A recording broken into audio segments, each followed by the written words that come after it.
आए हुए उपस्थित सभी संगीत प्रेमी, हमारे प्यारे विद्यार्थियों, अध्यापकों और शहर के संगीत रसिकों का मैं स्वागत करता हूं। आज एक विशेष कार्यक्रम हमारे यहाँ है जिसमें हम कुछ अलग अलग, अक्सर हम लोग सुनते हैं अपने यहाँ के विद्यार्थियों का अधिक सुनते हैं, यहाँ के गुरुजनों का सुनते हैं, लेकिन आज वक्त है हम देश के कुछ उभरते हुए कलाकारों को सुनेंगे जो सुदूर कोलकाता से यहाँ आए हुए हैं। हम उनका परिचय बाद में कराएंगे। मेहमानों का आज हमारे बीच के श्री कृष्ण कुमार उपाध्याय, जिनका ताल्लुक बनारस बाज या बनारस घराने से है, उनका तबला वादन हम सुनने जा रहे हैं। सर्वप्रथम मैं सम्मान के साथ आमंत्रित कर रहा हूं हमारे बहुत ही प्रिय श्री कृष्ण कुमार उपाध्याय।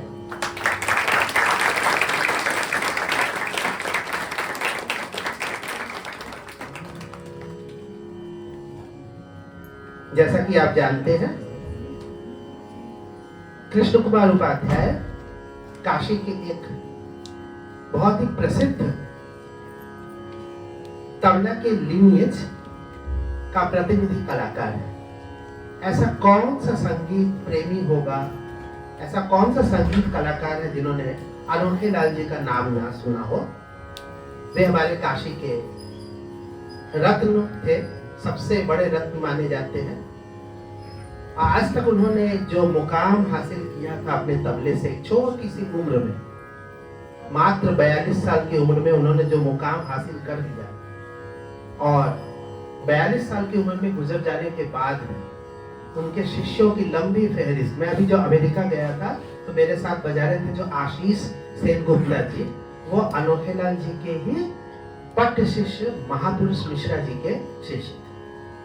तो इस प्रकार जिधर जाता हूं उधर उधर उनके ही लिनियज के लोग मिल जाते हैं, और उनकी परंपरा, उनकी वादन शैली, उनकी सोच बनारस घराने को समृद्ध करने के लिए उन्होंने उस समय जो एक साधना की थी, वो साधना अनुपम हो गई। इतिहास में, इतिहास के कालखंड में वो स्वर्णाक्षरों में लिखित है।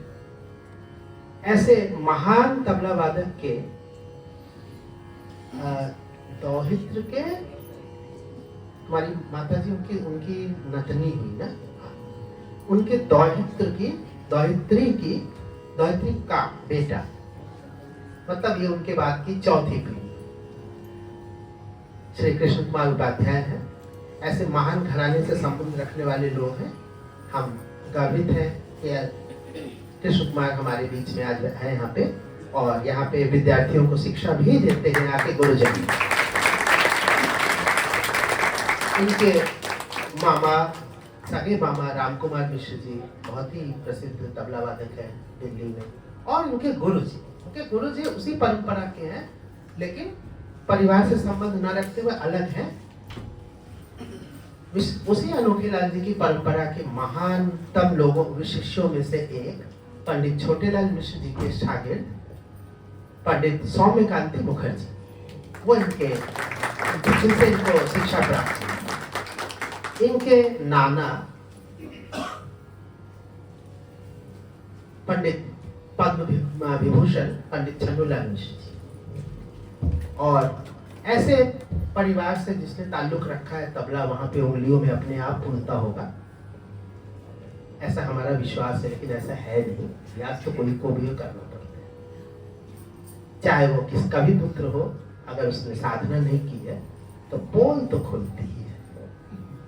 इसलिए साधना, चाहे वो किसका बेटा हो, किसी का पुत्र हो, दौहित्र हो, क्या है, ये उतना मायने नहीं रखता। हमारे यहाँ पे ये कहने का मतलब, यहाँ पे बहुत सारे हमारे विद्यार्थी जो बहुत अच्छा गा रहे हैं, और जिनके पिताजी को अगर पूछा जाए कि ये ललित है कि मालकों से नहीं बता सकते, ना उनकी माँ को 3 ताल और 4 ताल या कोई चीज का पता है, लेकिन बेटा ऐसा गा रहा है, क्या बात।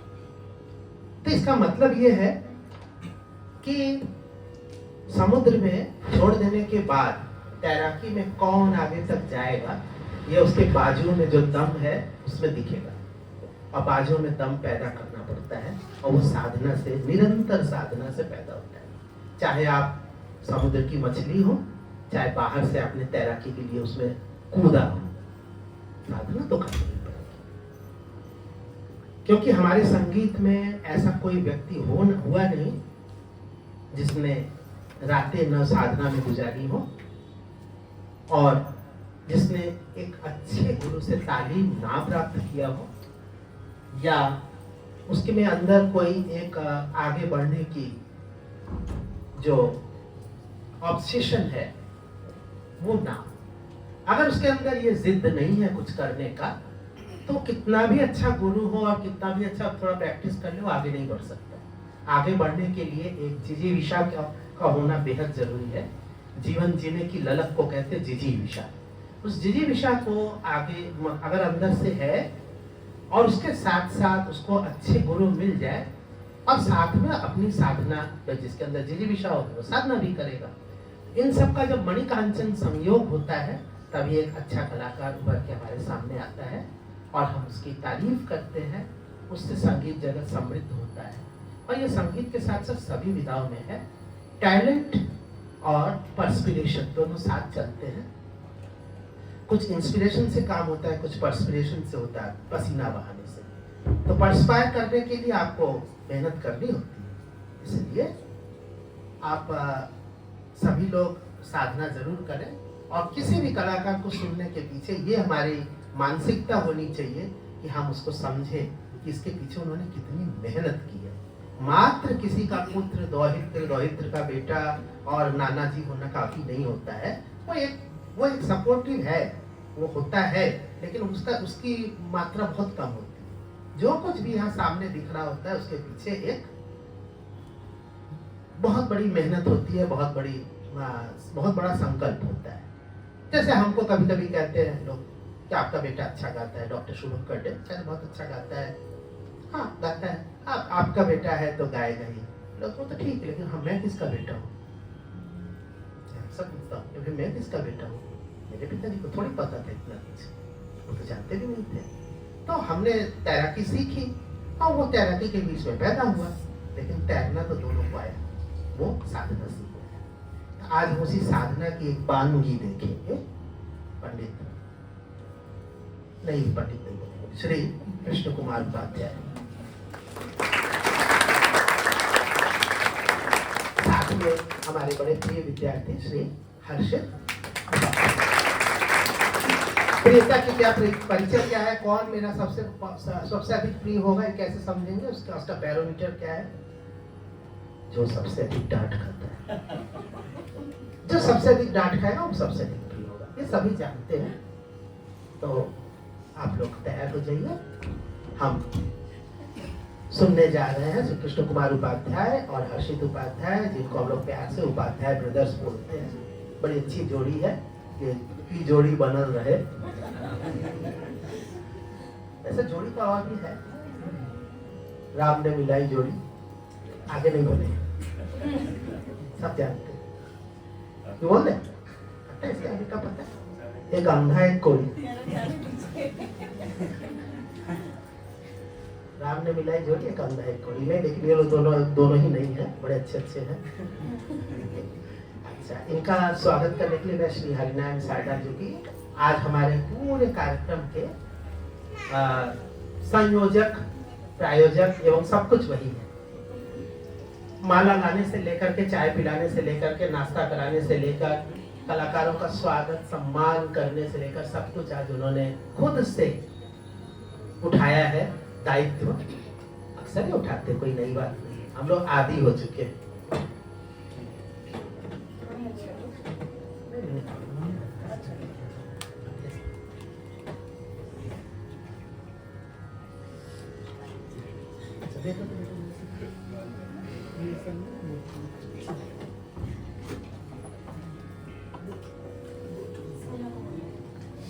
छोटा छोड़ा देगा, आप पहनाइए, पहले हमको, आप क्या करेंगे? अच्छा, अनाउंसमेंट अच्छा कीजिए।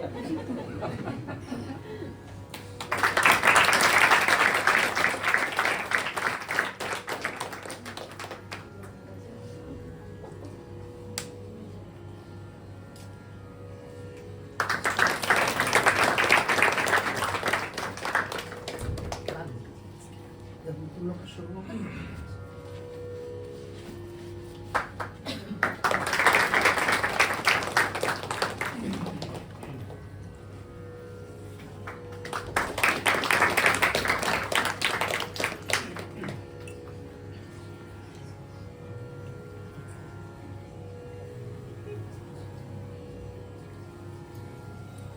क्या बजाने वाले हैं कृष्ण कुमार जी कुछ खुद ही बताएंगे और उसके बाद शुरू करेंगे।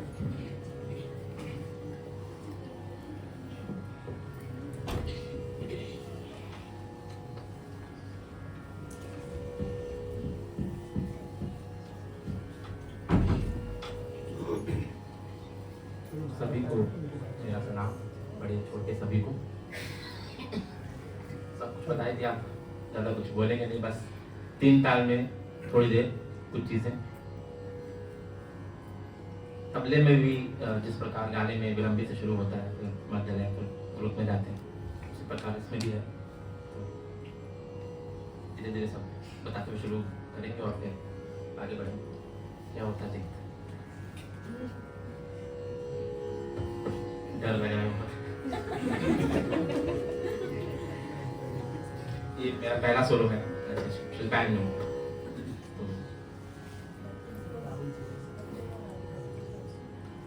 घर में क्यों डर रहे हैं? घर में तो बिल्कुल नहीं डरना। घर में डर लगता है, बाहर डर लगता है, तो जानते ही हैं। डर लगता है, सब चीज़ें जानने वाले। एक चेयर निकाल दो ना उधर से, चेयर निकलवा दो। हाँ यहाँ चेयर है, आगे चेयर है। लेके आए हैं हैं? अच्छा मैं ना यूएस अरे नेपाल जी सोफा नमस्ते, लेके आए हैं। जी नमस्ते, आइए आइए। 2 चेयर्स निकालो।